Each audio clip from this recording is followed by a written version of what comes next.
Dan saya Sulfana Febian Syafri. Episode kali ini kita ditemani oleh Duta Anti Perundungan nih. Untuk kalian bisa memperkenalkan diri dulu. Halo semua, perkenalkan nama saya Jihari Pratiwi dari kelas 8A. Hai semuanya, perkenalkan nama saya adalah Dafa Almardona dari kelas 8A. Nah, sekarang kalian sudah kenal nih ya sama Duta Anti Perundungan. Kita akan masuk ke sesi pertanyaan. Oke, kalian kan generasi pertama nih jadi Duta Anti Perundungan di SMPN 1 Purwosari. Menurut kalian berdua, apa sih arti dari Duta Anti Perundungan dan juga kesan kalian pertama saat kalian terpilih menjadi Duta Anti Perundungan? Jadi Duta Anti Perundungan itu adalah seseorang yang mewakilkan atau menyuarakan korban-korban bullying di ruang publik. Kesan pertama saya sangat menyenangkan dan harus besar tanggung jawabnya pada visi dan misi yang telah kami buat. Kalau untuk Jawa Alma sendiri kesannya gimana nih? Saya tidak menyangka kalau bisa jadi Duta Anti Perundungan, tapi saya juga harus bertanggung jawab atas amanah yang diberikan oleh para pemilih. Saya juga ingin memberantas dan menangani kasus perundungan di sekolah sampai nilainya menjadi nol. Kalian kan sudah terpilih nih menjadi Duta Anti Perundungan. Nah, langkah apa yang akan kalian lakukan selanjutnya untuk sebagai Duta Anti Perundungan? Menangani kasus perundungan di SMPN 1 Purwosari. Jadi cara kami untuk menangani kasus perundungan di sekolah adalah yang pertama, kami akan berkeliling di beberapa tempat yang rawan terjadinya perundungan atau pembulian yang biasanya terjadi di belakangnya kelas 7 ABC, belakangnya laboratorium IPA, sama di Sanggar Pramuka. Itu biasanya sering terjadi pembulian. Nah, terkait langkah yang kalian tadi sebutkan, apa sih tujuan utama yang ingin kalian capai? Saya ingin para korban bullying itu mendapat keadilan dan mendapatkan kesetaraan dalam pembelajaran di sekolah tanpa gangguan dan tanpa perundungan dari para pelaku bullying itu sendiri. Dan saya ingin kasus di perundungan sekolah ini itu menjadi nol atau tidak sama sekali menjadi perundungan. Kebersihan mungkin tambahan memberantas pola cemburu perundungan di sekolah. Baik. Menurut kalian kalau ada kasus perundungan di sekolah nih, apakah kalian akan tinggal diam atau akan melakukan suatu tindakan? Apa-apa saja tindakan yang kalian lakukan untuk memberantas perundungan tersebut?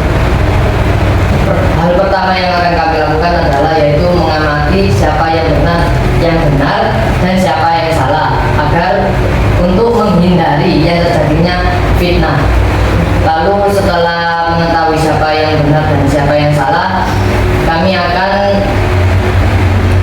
melakukan wawancara atau interview dengan guru-guru terkait atau teman-temannya sehingga tidak ada kebohongan atau informasi yang dirahasiakan oleh para pelaku dan para korban bullying. Sudah? Oke. Dengan jawaban Bapak Alma dan juga disetujui oleh Jihan, itu tadi kan kalian jawab tentang langkah selanjutnya ketika kalian sudah menjadi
perundungan atau dari pelaku itu sendiri itu ada tiga. Yang pertama adalah faktor keluarga. Kenapa keluarga? Karena semua sebelum siswa datang ke sekolah, mereka semua berasal dari keluarga, yang dimana keluarga adalah tempat kita pertama kali lahir, tempat kita pertama kali mendapatkan pengalaman di kehidupan sehari-hari. Sehingga peran orang tua sangat penting untuk mengembangkan dan menumbuhkan jiwa-jiwa pada anaknya agar tidak menjadi pelaku pembulian. Lalu yang kedua adalah faktor dari pergaulan. Faktor pergaulan ini dampaknya sangat luas dan sangat signifikan daripada faktor keluarga, karena dalam interaksi anak sekarang itu kebanyakan mereka menghabiskan waktu sehari-hari mereka dengan teman-temannya mereka. Jika mereka sendiri berteman dengan orang yang atau anak yang jelek atau berkepribadian buruk, mereka kan juga ikut menjadi buruk juga. Karena yang namanya interaksi sosial itu selalu menyesuaikan dengan lingkungan apa yang ada di sekitar kita. Lalu yang terakhir mungkin Jihan dapat. Yang terakhir dari sosial media, biasanya anak terinspirasi dari riwayat tontonannya seperti tontonan video kekerasan yang membuat dia ingin melakukan seperti itu.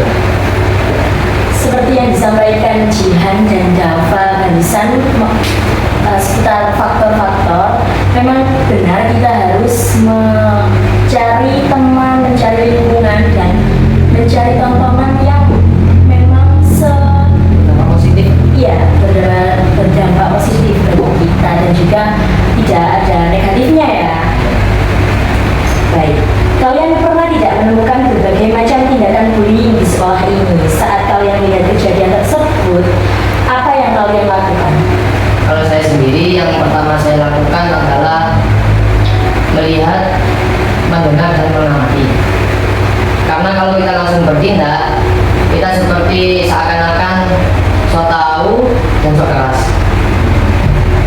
Lalu setelah kita tahu apa yang terjadi, kita tunggu dulu pelaku bullying itu pergi, baru kita menanyakan apa yang terjadi pada korban bullying. Maaf ya, kalau semisal mungkin korbannya diancam atau gimana sama pelakunya dan dia tidak mau menceritakan kejadian tersebut, apa yang akan kalian lakukan? Mungkin hal yang terbaik adalah itu melapor pada BK, guru, serta kepada orang tuanya. Karena tidak mungkin kita tinggal diam kalau jadi diancam oleh pelaku itu sendiri. Kenapa? Karena pelaku bullying itu tidak sendirian. Pasti dia itu membawa teman atau kelompoknya untuk menyakiti atau merundungi si korban. Menurut kalian, jam apa saja yang akan terjadi kepada pelaku dan korban bullying? Seperti stres dan anaknya menjadi pendiam, stres, dan tidak suka dengan keramaian. Bagi saya dampak untuk para pelaku adalah mereka akan semakin menjadi-jadi kalau tidak diberantas, mungkin semakin arogan, semakin sombong, dan seenaknya pada korban dan teman-teman sekitarnya. Lalu pelaku itu sendiri tidak bisa memahami perasaan orang lain. Serta untuk korban bullying itu sendiri sangat-sangat berdampak negatif karena mereka menjadi stres dan tertekan dari pihak manapun, karena mereka kalau ketika mereka ingin keluar dari pembulian itu mereka harus kuat. Kalau mereka tidak kuat, maka mereka akan terus dilindungi. Lalu untuk dapat keluar dari perundungan itu adalah harus lapor,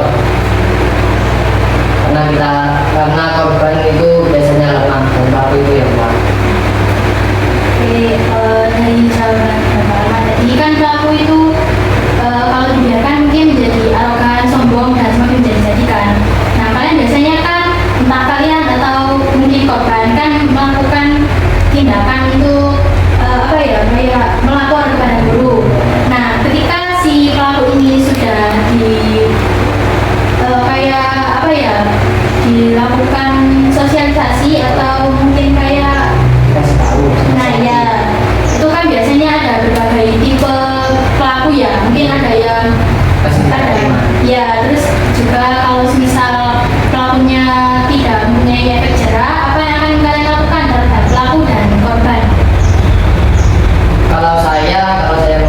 mengetahuinya, mungkin saya menyarankan untuk korban segera melapor kepada orang tua atau orang sekitar. Kalau meminta tolong kalau orang sekitar kalau dia memang diancam oleh pelaku tersebut di luar sekolah. Kalau memang sangat berbahaya sampai fisik terluka, itu mungkin harus sampai lapor ke polisian. Karena kita semua sudah dewasa, kita sudah remaja, kita punya pikiran, kita punya akal untuk menata perbuatan. Oke, dengan jawaban yang pertama, tadi kan tentang pelaku nih ya. Kalau korban juga pasti kan harus mendapatkan perhatian yang ekstra gitu kan. Nah, kalian berdua dan juga mungkin guru kan tidak mungkin bisa memperhatikan dengan benar-benar yang kayak kalau di sekolah ada mau kemana mungkin kan harus diikuti kan. Nah, gimana sih biar tips pada korban bullying agar dia bisa menghindari dan terhindar dari tindakan bullying? Saya punya dua cara. Yang pertama, cara ini hanya bisa dilakukan oleh pihak sekolah, yaitu menendang pelaku tersebut keluar dari sekolah. Terus yang kedua, korban bullying tersebut harus kalau ingin pulang harus membawa teman, jadi tidak sendirian. Sehingga karena biasanya pelaku bullying itu bertindak ketika korban itu sendirian. Jika menurut saya, korban harus terlihat kuat apabila ada pelaku di depannya. Seperti Tapi itu tidak cukup menurut saya, karena yang namanya pelaku itu pasti lebih kuat dari korban. Ya itu kan. seperti yang disampaikan Bapak Ahmad tadi ya, kan memang korban itu kalau sendirian aja nih Mbak, dibully. Tapi biasanya beberapa pelaku itu tetap membuli waktu mereka ada teman-temannya. Teman-temannya juga nggak bisa melakukan perlawanan karena mereka biasanya memang sama-sama takut gitu. Gimana nih tipsnya, entah dari pertahanan atau peralatan mungkin ada yang dibawa buat penjagaan jin. Mungkin tidak sampai peralatan yang seperti misalnya di fisik. Pertolongan pertama yang bisa dilakukan adalah berteriak. Ya berteriak, karena pas kan guru-guru itu pasti selalu berkeliling sana kemari, nanti mereka mendengar, sehingga para pelaku bullying itu tidak akan berani menyakiti sama korban. Menurut pandangan saya, mungkin korban dijemput oleh orang tuanya karena agar orang tuanya lebih was-was kepada anak yang dibully. Dan untuk yang terakhir, apa pesan dan motivasi kalian untuk diri kalian sendiri dan bagi siswa SMPN 1 Purwosari, khususnya untuk korban perundungan, agar dapat menghindari dan terhindar dari perundungan? 3. Nah, kita kan manusia mau sosial yang saling membutuhkan. Kita harus saling menghargai dan menghormati agar tidak terjadi perundungan. Jadi saya ingin menyampaikan kepada kalian para pelaku perundungan ya, kalian itu sudah dewasa, sudah remaja. Nah, kalian itu adalah manusia yang diberikan akal oleh Tuhan. Nah, gunakan akal itu untuk melakukan perbuatan yang baik, jangan saling menyakiti tanpa ada alasan yang menurut saya sangat sepele. Mungkin karena si korban itu lemah, ya buat ngapain kita harus menyakiti si korban? Karena menurut saya itu tidaklah bermanfaat dan juga tidak positif. Kalau bisa, biasanya pelaku perundungan itu jarang ada yang pintar. Nah, gunakan waktu luang untuk membaca buku, untuk berdiskusi tentang hal-hal yang bermanfaat. Ya itu saja. Untuk para korban, jangan perlihatkan kelemahan kalian kepada para pelaku. Bisa mungkin kalian di mata para pelaku seperti orang yang berusaha ingin kuat, karena orang yang namanya pelaku pembulian itu selalu menindas yang lemah, dan yang lemah tidak bisa